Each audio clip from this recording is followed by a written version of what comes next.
Top floor default 5 foot 7 inch रख सकती हैं, एक 1.7 के बराबर मीटर के बराबर जो होती है वो।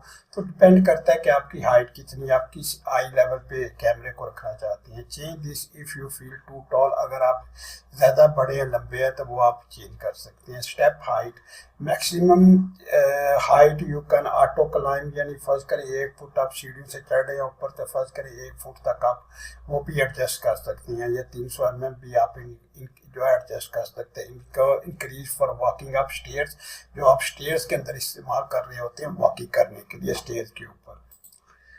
अच्छा, उसके बाद क्राउच भी होता है। क्राउच होता है जैसे अगर कोई चीज़ आ गई है तो वो ऐसे करेगा, जो कामातार होगा ना आपको, मतलब जो भी बंदा होगा या जो आपका जो आप इस्तेमाल कर रही हैं ग्रेविटी कोलिजन के लिए वॉक की जो ऑप्शन इस्तेमाल कर रहे हैं, तो वो जब कोई ऑब्जेक्ट के सामने आता है तो